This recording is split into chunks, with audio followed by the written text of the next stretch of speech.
오늘 말씀의 제목은 힘을 내어. 이 일 후에 어떤 사람이 요셉에게 말하기를 내 아버지가 병들었다 하므로 그가 곧 두 아들 므낫세와 에브라임과 함께 이르니. 첫째 아들 므낫세, 둘째 아들 에브라임. 요셉이 애굽에서 낳은 첫 번째 아들. 이제서는 내가 과거를, 그 슬픔을, 아픔을 잊을만 하다라고 생각하고 지은 첫째 아들의 이름이 므낫세였다면, 그 다음으로 이제는 번성하겠다, 풍성하겠다라고 기대하고 지은 이름이 둘째 아들의 이름 에브라임입니다. 첫째 아들 므낫세와 둘째 아들 에브라임을 데리고 아버지 야곱을 찾아갑니다. 2절, 어떤 사람이 야곱에게 말하되 내 아들 요셉이 내게 왔다 하매 이스라엘이 힘을 내어 침상에 앉아. 자, 2절 보시면 어떤 사람이 야곱에게 말하되 내 아들 요셉이 내게 왔다 하매 이스라엘이 힘을 내어 침상에 앉아. 야곱이라는 이름과 이스라엘이라는 이름이 병행되고 있습니다. 야곱이 하는 행동이 이스라엘이 하는 행동이다, 이 말입니다.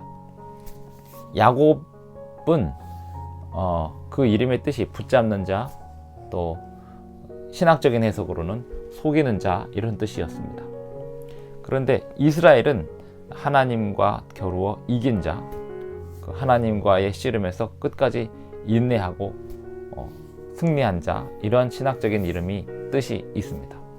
야곱이 요셉이 왔다는 이야기를 듣고 이스라엘이 힘을 냅니다.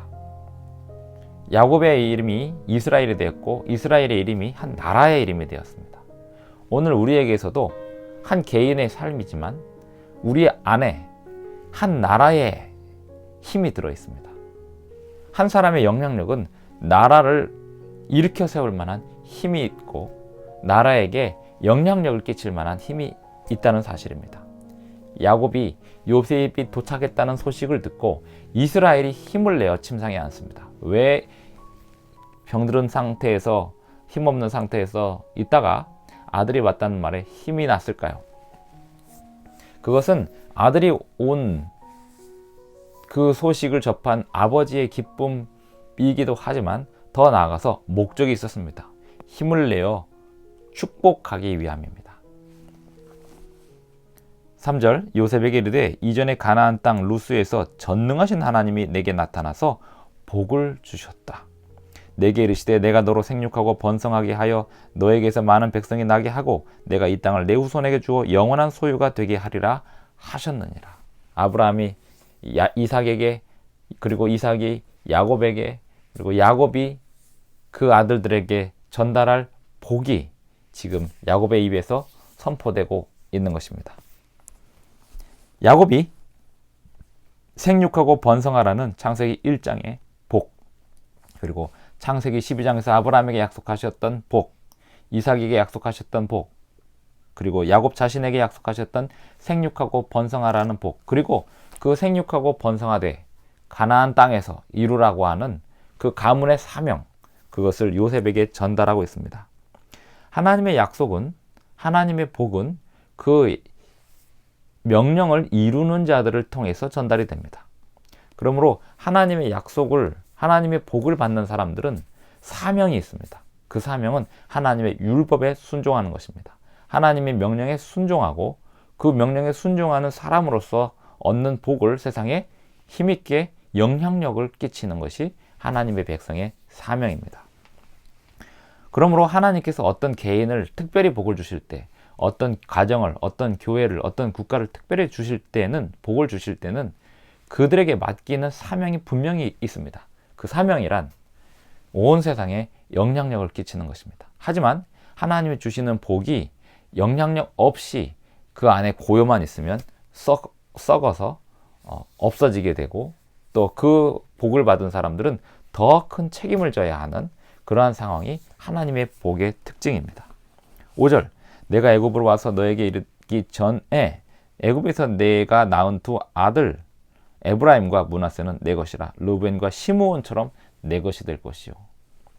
너의 아들, 두 아들 므낫세와 에브라임은 너의 것이 아니라 내 것이 된다. 이 말은 하나님의 나에게 주신 그 직접 주신 그 복을 그 두 아들이 따로따로 각각 받게 될 것이다. 그래서 이 말씀에 따라서, 이 예언에 따라서 야곱의 12아들 지파에 12아들로 구성된 12지파에 요셉 대신 에브라임과 므낫세, 요셉은 두 지파를 가져가게 됩니다. 6절, 이들 후에 내 소생은 내 것이 될 것이며 그들의 유산은 그들의 형의 이름으로 함께 받으리라. 내게 대하여는 내가 이전에 밧단에서 올 때에 라헬이 나를 따르는 도중 가나안 땅에서 죽었는데 그곳은 에브랏까지 길이 아직도 먼 곳이라 내가 거기서 그를 에브랏 길에 장사하였느니라. 에브랏은 곧 베들레헴이라. 베들레헴에서 라헬을 잃은 야곱의 추억, 그 추억을 회상하고 있습니다. 어쩌면 예수님께서 그 베들레헴에서 탄생하시게 된 역사도 야곱의 추억을 상기시키기 위함이 아닐까 생각이 됩니다. 8절, 이 추억이라는 건 아픔이죠. 슬픔이죠. 거기서의 고통, 하나님 당신 자녀가 아파했던 그곳에서 그곳을, 그 아픔을 치유하고 회복시키고 또 기쁨으로 바꿔주시는 그러한 역사가 하나님에게는 수천 년의 역사가 하나로 펼쳐져 있는 것이고, 야곱은 이미 죽었지만 그 죽은 야곱을 위해서도 그 후손들을 위해서 약속과 예언을 이루시는 섭리, 그것이 우리가 성경을 공부하는 이유이기도 합니다. 8절, 이스라엘이 요셉의 아들들을 보고 이들은 누구냐? 요셉이 그의 아버지에게 아뢰되 이는 하나님이 여기서 내게 주신 아들들이니이다. 아버지가 이르되 그들을 데리고 내 앞으로 나아오라. 내가 그들에게 축복하리라. 힘을 내어 야곱에게 축복하고, 힘을 내어 요셉에게 축복하고, 힘을 내어 야곱이 요셉의 두 아들에게 축복하는 장면입니다. 병들었다가 아들이 방문하자 힘을 내고 그 아들에게 축복합니다. 축복이라고 하는 건 하나님의 약속을 물려주는 것입니다. 하나님의 복을 전수한다는 것은 하나님의 명령을 다시 한번 상기시키고 하나님의 약속을 전달하는 것입니다. 그저 너 잘 될 거야, 너는 훌륭한 사람이 될 거야, 단지 그게 아닙니다. 우리 가문은, 그리고 너는 하나님의 복을 이어받을 것이다. 그러므로 너도 이렇게 하나님 명령에 순종해야 한다. 이렇게 전달하는 것이 복의 전수 방법입니다. 10절, 이스라엘의 눈이 나이로 말미암아 어두워서 보지 못하더라. 나이로 말미암아 어두워서 눈이 보지 못한 사람, 이스라엘은 야곱인데요. 이 성경절을 읽으면 누가 떠오르냐면 야곱의 아버지도 나이가 들어서 눈이 어두워서 아들들을 구별을 못했습니다.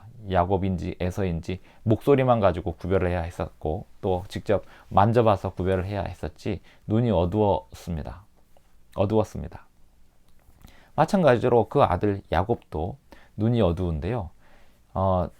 아버지 이삭과 아들 야곱의 공통점은 나이가 들어서 눈이 어두워서 아들을 알아보지 못할 정도로, 또 손자들을 구별하지 못할 정도로 눈이 어두웠다는 사실입니다. 근데 반대로 차이점이 있습니다. 그 차이점이 이제 이 다음 절부터 나타나는데요. 이삭은 눈이 어두웠으나 고기를 좋아하므로 분별력까지 좀 떨어져서 자기의 두 아들 중에 야곱에게 둘째 아들인 야곱에게 전달되어야 할 영적인 축복을 그 형인 에서에게 전달하려고 시도합니다. 결국 그 시도로 말미암아 그 가정에 리브가와 아내 리브가와 아들 야곱 그리고 에서 이 사이에 굉장한 갈등이 벌어져 섰습니다. 이 하나님이 주시는 그 가문의 복이 리브가에게 예언된 대로 야곱에게 잘 전달되는 그 과정이 아버지 이삭의 어두운 눈이 어두워서 고기를 좋아하고 또 눈이 어둡고, 이 두 가지 요인으로 잘못된 판단, 그리고 그 판단으로 인해서 가족 간의 갈등이 벌어지게 되는데요. 지금 이 야곱은 눈이 어두운 상태에서 요셉의 두 아들에 대한 축복을 영적으로 바르게 판단하여 진행하게 됩니다. 이제 보십시다. 11절.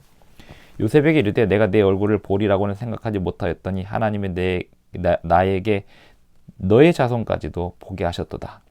요셉이 아버지의 무릎 사이에서 두 아들을 물러나게 하고 땅에 엎드려 절하고 오른손으로는 에브라임을 이스라엘의 왼손을 향하게 하고 왼손으로는 므낫세를 이스라엘의 오른손을 향하게 하여 이끌어 그에게 가까이 나아가매 야곱의 오른손에다가 므낫세의 머리를 놓아주고 야곱의 왼손에다가 에브라임의 머리를 놓아줍니다. 그래서 오른손이 장자, 그 다음에 왼손이 차자, 둘째 아들, 첫째 아들, 둘째 아들.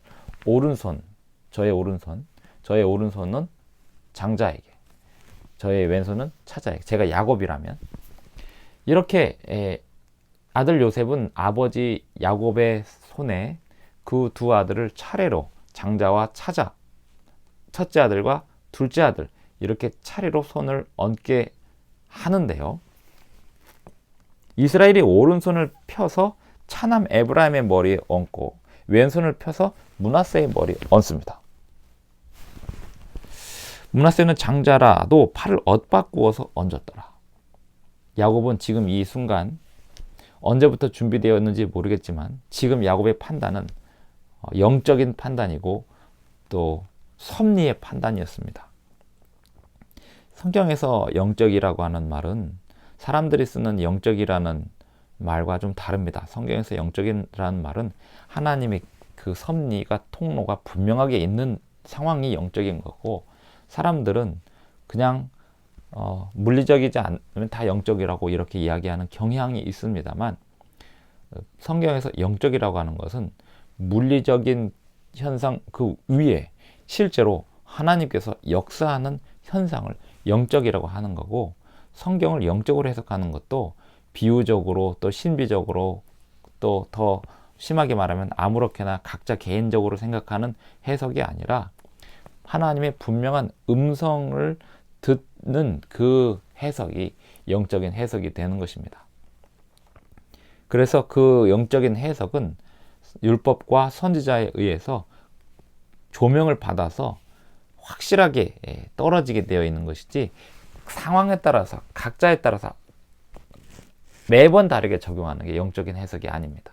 영적인 해석이란 분명하게 답이 있는 것이고 또 시대마다 상황마다 조금씩 예를 들어서 노아에게는 방주를 지으라는 명령이 영적인 해석이었다면 지금 시대에는 방주를 지으라는 말고 하나님 명령에 순종하는 지금의 표현 방식이 있기는 합니다만 분명한 것은 하나님께서 주신 명령을 전달하고 그것이 분명히 이루어지는 과정이 영적인 과정이죠. 그리고 그 영적인 과정은 물리적으로 또 신체적으로 정신적으로 표현되게 되었습니다.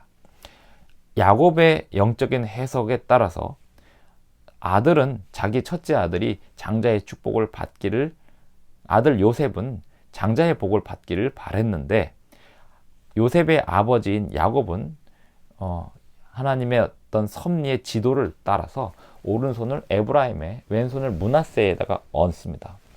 실제로 에브라임과 므낫세 이 두 지파 중에 에브라임 지파가 강성합니다. 그렇게 강성하게 될 훨씬 더 강성하게 될 그래서 북방 이스라엘의 대표적인 주자가 에브라임 지파가 됩니다. 남방은 유다 지파가 되고요. 그렇게 될 것을 예언하고 예견하는 것입니다.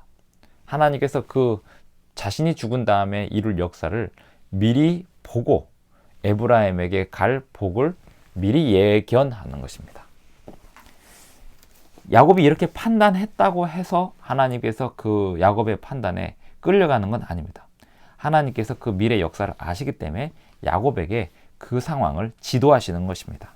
오른손으로는 에브라임을 이스라엘의 왼손을 향하게 하고 왼손으로 므낫세를 이스라엘의 오른손을 향하게 하여 이끌어 그에게 가까이 나아가매 이스라엘 오른손을 펴서 차남 에브라임의 머리에 얹고 왼손을 펴서 므낫세의 머리에 얹으니 므낫세는 장자라도 팔을 엇바꾸어서 얹었더라. 그가 요셉을 위하여 축복하여 이르되 내 조부 아브라함과 아버지 이삭이 섬기던 하나님 나의 출생으로부터 지금까지 나를 기르신 하나님 나를 모든 환난에서 건지신 하나님 여호와의 사자께서 이 아이들에게 복을 주시오며 이들로 내 이름과 내 조상 아브라함과 이삭의 이름으로 칭하게 하시오며 이들이 세상에서 번식되게 하시기를 원하나이다. 자기 아버지 이삭, 할아버지 야곱에게 주셨던 그 복, 그래서 그들을 안전하게 이끄셨고 그들을 풍성하게 이끄셨던 그 하나님, 그의 복이 이 손자들에게 임하기를 바랍니다 라고 하면서 오른손이 에브라임의 머리에 얹어져 있습니다.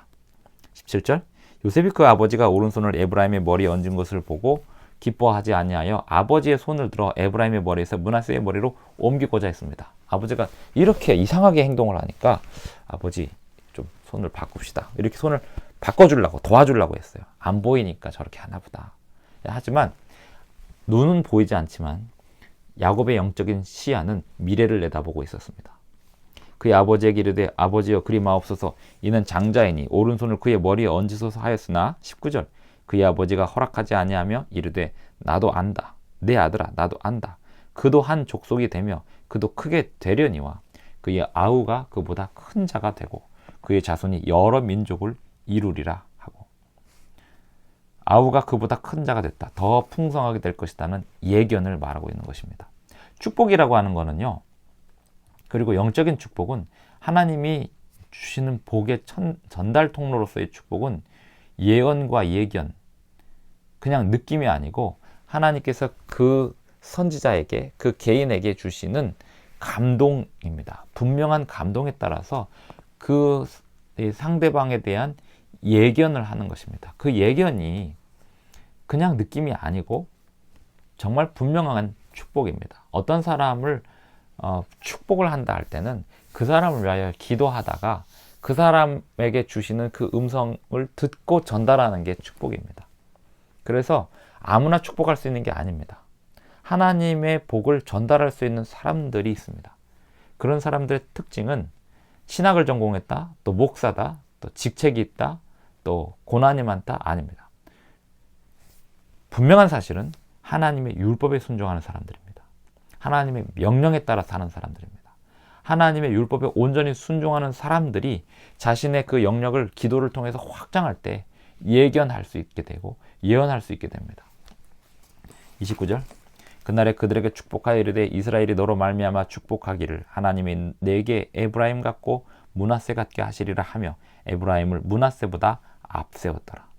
이스라엘이 요셉에게 또 이르되 나는 주구나 하나님이 너희와 함께 계시사 너희를 인도하여 너희 조상의 땅으로 돌아가게 하시려니와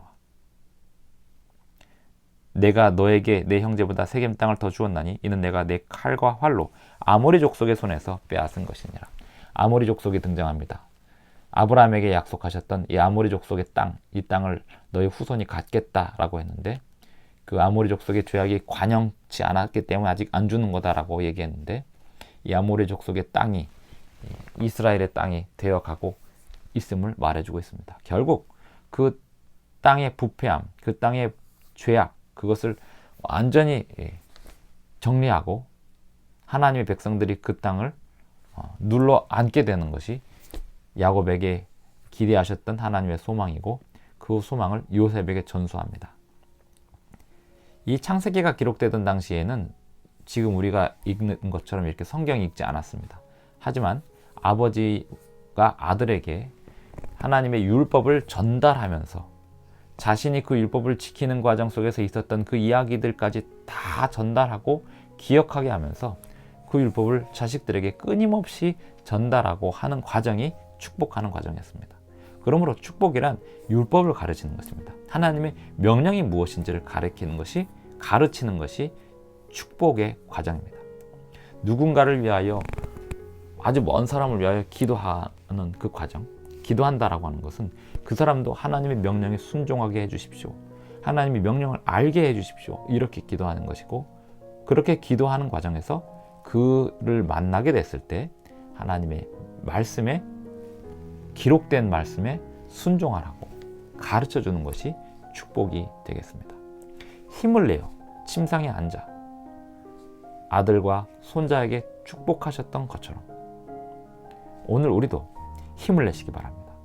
오늘 우리는 그저 내 한 몸, 내 한 정신, 그거 일으키려고 살아가는 정도가 아니라 사람들을 일으키고 사람들을 격려하고 사람들에게 율법을 전수하고 축복하기 위해 살아가고 있습니다. 힘을 내십시오. 더 힘을 내십시오. 담대하십시오. 기도하겠습니다. 하늘에 계신 우리 아버지, 오늘도 우리에게 힘을 주셔서 사명을 감당하게 하시오니 감사를 드립니다. 주님의 말씀이 세상에 증거되게 하여 주시옵소서. 또한 이 말씀을 선포하는 이 시간, 이 공간의 주변에 있는 사람들에게도 복을 내려주시고 평안을 허락하여 주시옵소서. 또 이 방송을 시청하는 분들에게 복을 내려 주시옵소서. 주님의 말씀이, 주님의 율법이 전달되게 하여 주시옵소서. 예수님의 이름으로 기도드리옵나이다. 아멘.